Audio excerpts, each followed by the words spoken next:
세계 최초 예능지향 대부 엔터테인먼트 토크쇼 호돌맨 향로입니다. 와. 저는 이제 호돌맨이 저보다 빨리 퇴사했잖아요. 예, 그렇죠. 그때 그래서 이제 호돌맨이랑 같이 티타임을 진짜 자주 했었는데 네. 티타임 하면서 계속 그 얘기를 좀 했었던 기억이 나요. 호돌맨이 이제 아니 또 네카라쿠베 가면 재미없지 않겠냐고. 네. 본인은 이미 어디 갈지 정해놓은 상태니까. 아, 예, 네. 맞아요. 그래서 얘기했죠.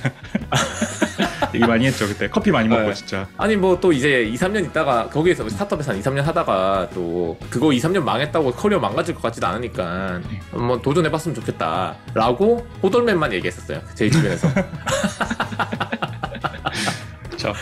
그런 것도 있었죠. 이제 제가 처음에 이제 인프론 간다고, 제가 어쨌든 이제 코딩 교육을 메인으로 타겟으로 한 건 아니고 개발자 커리어에 관련된 서비스를 하는 회사 하면 좋겠다가 컨셉이었는데, 그게 현재까지는 어쨌든 교육 말고는 커리어에 지금 관련 있는 서비스가 특히 개발자만 타겟팅으로 해서 개발자를 전문으로 하는 채용 서비스가 있다거나 그런 건 또 없잖아요.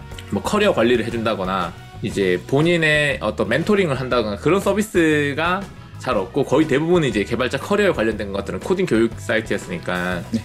제가 이제 맨 처음에 인프론 간다고 했을 때도 주변에 많은 분들이 왜 꼭 인프론일까, 이제 워낙 또 코딩 교육한 사이트들이 워낙 또 엄청 많았던 시절이었어가지고 주변에 다른 대표님들이 이제 뭐 여기 어떠냐 저기 어떠냐라고 흔히 이제 페북에서 엄청 홍보되고 있는 되게 수많은 코딩 교육 업체들이 있으니까 이런 회사도 괜찮을 것 같은데 막 되게 많이 이렇게 이야기를 해주셨거든요. 근데 일단은 저도 좀 호돌맨이랑 코스는 비슷한데 대표님을 알게 된 거는 2019년 초인가 그랬어요. 그때 이제 그 캡틴 판교님이라고 어떻게 보면 우리나라 뷰 전도사인 거의 이제 캡틴 판교님이 또 지인이어가지고 이제 캡틴 판교님이 한번 인프론 대표님 만나 봤으면 좋겠다. 근데 그때는 영입 이런 게 아니고 제가 그때 잠깐 홍보하자면 인프론에 이제 인텔리제이 강의가 있는데 그걸 시작으로 해서 저도 이제 그때 뭐 영환님도 없던 시절이었고 하니까 자바 스프링 강의를 올려보는 게 어떨까 뭐 그런 이제 컨셉으로 잠깐 만나가지고 맥주를 좀 했었어요. 네. 맥주 마시면서 뭐 대표님이랑 이야기도 많이 하고 그래서 결국 뭐 인텔리제이 먼저 올리긴 했지만 그렇게 하다가 대표님이 좀 뚝심 있는 분이다 라는 생각은 좀 하고 있다가 2019년도에 한번 이제 강남에서 또 이제 이야기를 좀 했었죠. 2019년 말쯤에 한번 합류하는 거에 대해서 이야기를 하다가 그때는 이제 아직 배민에서 할 게 너무 많았던 상태였고 또 당시에 이제 또 가족들이 많이 아파가지고 어쨌든 이제 회사에서 지원해주는 그 실비 보험료, 네, 실비 보험 지원이 그걸 놓치기에는 너무 이제 컸었거든요. 그래서 그런 것도 있고 해서 막 여러 가지 이슈로 지금은 뒤에도 그럴지 안 그럴지 모르겠지만 어쨌든 배민 떠나는 거는 커리어적으로나 금전적으로나 좀 너무 손해인 상황이어서 그때 생각 안 하고 있다가 호돌맨도 떠나고 이제 제 주변에 있는 개발자들이 하나 둘씩 이렇게 다 이제 각자 자기 갈 길 이제 가는 거 보면서 나도 이제 다음을 좀 노려야 되겠다 생각하다가 개발자 커리어에 관련된 시장에 대해서 계속 이렇게 보면 계속 이게 커지는 건 느껴졌거든요. 그리고 실제로 이제 그때 당시 배민에서 개발자 교육에 대해서 투자를 엄청 아낌없이 하는 것도 있었고, 예를 들어 거기에 이제 뭐 테크스 이제 뭐 발표 같은 거 한번 하면은 발표비 같은 것들이 또 있잖아요. 그리고 네. 제가 외부에서 발표했을 때 그 발표비가 계속 올라가는 게 좀 있었어요. 그러니까 2018년도 발표했을 때, 맞아. 2018년도 발표비랑 똑같은 이제 2시간 세션인데도 이건 뭐 외부에서 발표를 하면은 외부에서 주시는 발표비가 계속 이제 올라가는 게 느껴져가지고, 이런 나중에 2시간 발표에 몇백만 원씩 되는 것도 되겠는데? 그러면 보통 그 프리미엄 시장이 되는 거잖아요. 그쵸. 그래서 개발자 교육에 이렇게 회사에서 돈을 많이 쓰는구나, 아끼지 않는구나 또 있었고, 또 어떻게 하면은 지금 이제 배달의민족에서 하고 있는 우테킨 프로라고 해서 이미 회사를 다니고 있는 경력직, 그러니까 3년에서 8년 차 정도 되시는 분들이 그런 교육을 받기가 되게 힘들어가지고 네. 만든 프로인데, 그 프로그램으로 지원하신 분도 되게 많다는 걸 알게 됐고, 그런 교육들에 대한 니즈도 되게 크다는 것도 좀 알게 돼가지고, 교육 자체 열기가 한동안 진짜 안 죽겠다? 그 교육 열기를 제일 잘 활용할 수 있는 데가 어디일까 생각했을 때는 그때 당시는 인프로는 아니었어요, 사실. 왜냐면은 저한테만 어디였는지 그러면 어디였는지 좀 노골적으로 말씀드리면은 그냥 순수하게 어떤 교육하는 어떤 비트 컴퓨터 물론 비트도 할 수 있는데 교육 학생과 강사 네. 그 사이에 있는 교육 요 세 가지만 보면 솔직히 저 개인적으로는 팩캠이 제일 잘한다고 생각했어요 그 당시에는. 예. 강사 섭외력이 너무 좋았거든요. 어떤 주제가 지금 핫한지 파악해가지고 강의 이제 찍게 만드시는 능력만큼은 되게 대단하다고 느꼈던 게 막 강사진이 엄청 화려하거든요. 뭐 어떻게 저분들 섭외했나 싶을 정도로. 만약에 이렇게 그냥 오프라인 강의가 계속되거나, 왜냐면 그때 당시도 코로나가 아니었으니까 오프라인 시장이 계속되거나 혹은 이제 온라인이 되더라도 이렇게 그냥 단방향으로만 일방향 교육만 진행된다고 하면 팩캠이 되게 잘하겠다. 근데 그게 이제 조금 저는 이제 걱정이 됐었던 게 뭐였냐면, 그럼 내가 여기서 개발자 커리어로 쌓을 수 있을 게 있을까? 강사님의 명성과 영상 편집력 그리고 마케팅 능력 요런 거에 사실은 이제 교육업에 있어서 되게 중요하잖아요. 1타 강사 뭐 혹은 업계에서 되게 유명하신 분, 이런 분들이 이제 중요하죠. 엄청 중요하잖아요. 네. 그럼 이게 플랫폼이 힘을 가지기 되게 힘들거든요. 예를 들어 메가스터디라는 이름이 되게 유명하지만 사실 메가스터디에서 1등 하시는 강사님이 다른 학원 가면은 우르르 가잖아요. 그렇죠. 학생들 우르르 따라. 학생들 우르르 빠지니까 이게 학원이 사실 힘이 없는데, 그래서 이거를 근데 뭐 이것뿐만 아니라 되게 아무리 좋은 UI나 UX가 나와도 그거를 알게 모르게 다 이제 업계 표준처럼 좀 가져가거나 비즈니스 모델을 아무리 잘 세워도 그 비즈니스 모델을 이제 차용하면 땡이잖아요. 네. 그래서 이거는 서비스의 번뜩이는 아이디어는 결코 이제 경쟁자들과 차이를 벌릴 수 있는 건 아닐 수도 있겠다 생각을 좀 많이 했었어요. 워낙 이제 UI, UX도 사실은 스타트업에 계신 분들이 아시겠지만 되게 서로 비슷한 것들 되게 많이 나와가지고 특출나게 차별점 내기가 좀 쉽지 않고, 비즈니스 모델도 어떤 서비스가 그 업계에서 성공한 비즈니스 모델이 있으면은 우르르 다 이제 똑같은 모델 사용하고, 어느 걸 해도 이게 교육업이든 컨텐츠업이든 UI, UX나 뭐 이런 면에서 개발자가 잘해서 압도적인 성과를 내거나 경쟁자와 격차를 벌리기는 쉽진 않겠다. 근데 난 개발자 커리어 쪽 관련된 사업은 하고 싶은데 어떻게 하면 IT 플랫폼으로서, 물론 이거 지금 제가 얘기하고 있을 때 팩캠이 IT 플랫폼 아니라는 얘기는 아니에요. 이거 꼭 편집 때 넣어주세요. 네. 이제 그런 얘기는 아니지만 더 큰 영향을 끼칠 수 있고, 그리고 개발력으로 다른 경쟁 업체와의 격차를 벌릴 수 있을까? 따라가기 힘들 정도로 치고 나갈 수 있을까? 저 사람들이 다른 업체가 못 따라갈 수 있는 방법은 뭐가 있을까? 라고 생각을 해보면 저는 그게 좀 데이터라고 생각했었거든요. 예를 들어서 배달의 민족이 어쨌든 우리나라에서 가장 많은 그 가게 수와 메뉴 수를 가지고 있는 곳이잖아요. 네, 그거는 그쵸? 이제 다른 업체가 가져가려고 하면 불법이잖아요. 그렇죠. 불법. 네. 그러려면 이제 전국 팔도에서 이제 전국 팔도에 다 가게가 있고 전국 팔도에서 다 이제 음식 배달을 할 수 있는 영역이 되는 거니까, 그렇게 돼서. 네. 마찬가지로 개발자 커리어에 관련된 정보들을 계속 수집하고 그 수집하는 게 당연스럽게 될 수 있는 네.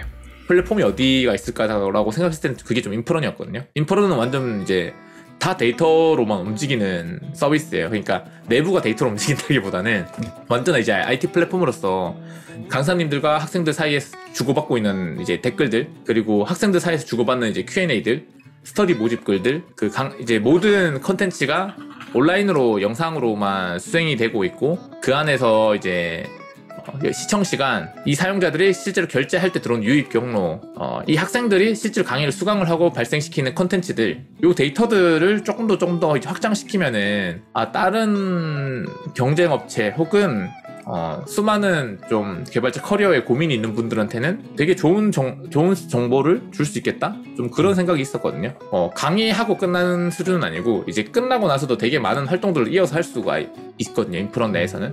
뭐 물론 이제 다 질문 답글이 대부분이지만 여기서는 생각했던 좀 데이터 기반의 뭔가를 할 수 있는 환경은 되겠다 싶어가지고, 그래서 이제 제가 생각했을 때는 개발자 커리어도 챙기면서 개발자로서 영향력도 펼칠 수 있을 만한 업체가 인프런이어가지고, 그래서 초기 스타트업 간다고 하면은 인프런 가야 되겠다 생각을 좀 했었던 것 같아요. 한 줄 요약해주세요. 마지막 한 줄이 그겁니다. 네, 알겠습니다. 그게 있어요. 좀 궁금한 게, 저는 막상 왔을 때는 이제 생각이 있는데, 그러니까 가기 전이랑 가기 후에 대한 어떤 갭이 좀 있을 수도 있고, 혹시 가셨을 때 기술적인 그런 이야기들, 그러니까 내부적인 그런 거 말고 실제 딱 막상 갔을 때 바라보는 그런 시장, 그러니까 이쪽 업계에 대한 그 시야가 좀 어떠셨는지, 그게 좀 궁금하거든요. 실제 뭐 예상하신 것도 좀 있을 수도 있고, 막상 갔는데 몰랐는데 실제로 더 눈에 뭔가 들어오거나 좀 그랬던 부분들이 또 있을 수도 있고, 그런 건 있었던 것 같아요. 그러니까 이게 건강한 이제 비즈니스 모델이라고 하면은 컨텐츠 판매자 소수가 매출의 대부분을 차지하면 안 되잖아요. 이제 저도 이제 자세하게 지표는 모르고 있다가 이제 딱 들어가서 봤을 때는 초반에는 강사님들 중에 잘하시는 분 그리고 이제 평균 근데 전체 평균의 차이가 좀 갭이 심하다 생각했었는데 근데 그 또 막상 들어보니까 지금 코딩 교육뿐만 아니라 모든 교육업이 다 그렇다고 하더라고요.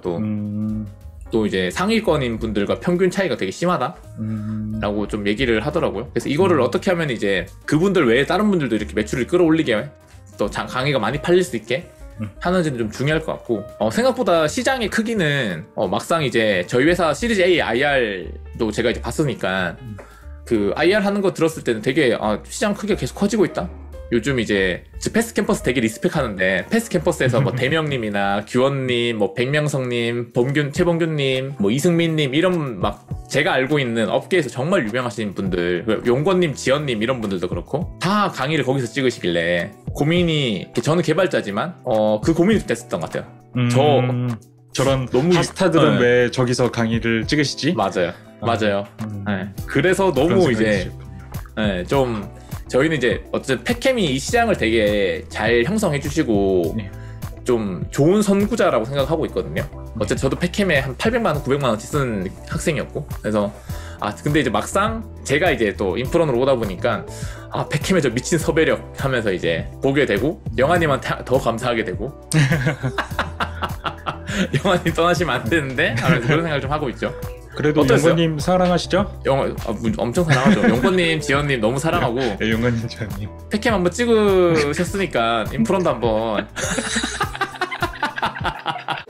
인프런이 지향했던 바는 성장 기회 평등이거든요. 네. 근데 이게 그때는 맞았는데 요즘 들어서는 워낙 온라인 코딩 교육 컨텐츠가 많으니까 우리 플랫폼이 아니어도 많거든요. 대한민국 전국 어디에서 혹은 해외에서도 코딩 교육 혹은 내가 원하는 교육을 들을 수 있는 거는 인프런이 아니어도 사실은 다 하고 있어가지고 이게 우리의 비전이거나 우리가 풀어야 될 문제는 이제는 아닌 시점, 예전에는 맞았지만 지금은 아닌 것 같아서 우리가 생각하는 다음 풀어야 될 문제는 뭘까? 이제 인프런만이 할 수 있는 문제. 그러니까 뭐 인프런 교육비가 더 싸다 이거는 해결책이 아니잖아요. 우리가 새로운 비전, 새로운 어떤 천명이라고 하죠. 그런 비전을 다시 세워야 될 것 같다. 꼭 이제 다른 업체가 아니고 인프런만이 해결할 수 있는 이쪽 시장의 문제점 그걸 다시 찾고 그거를 우리는 어떻게 풀 것인가? 요거를 좀 고민해야 되는 시점인 것 같긴 해요, 확실히. 최근에 그 현태님, 손현태님 저희 같이 일하셨던 손현태님이 이제 CTO로 합류하신 맘시터가 되게 그 현재 지금 그 시장의 문제점을 되게 정확하게 찾아서 해결하고 있는 중이잖아요. 저는 요즘 다시 한번 우리 이제 인프런이 진짜 풀어야 될 문제가 무엇인지 진짜 이거 성장 기회 평등만으로는 인프런이란 단어 빼고 다른 업체 넣어도 그 업체도 그냥 그 업체가 풀어도 되는 문제가 되니까 우리만이 풀 수 있는 문제 그런 것들을 좀 다시 한번 생각해보는 중인 것 같아요. 그러시군요. 그러면은 일단 오늘 여기까지 할까요? 네, 좋습니다. 전 냉면 사 먹으러. 네, 고생하셨습니다. 수고하셨습니다. 고생하셨습니다. 바이바이.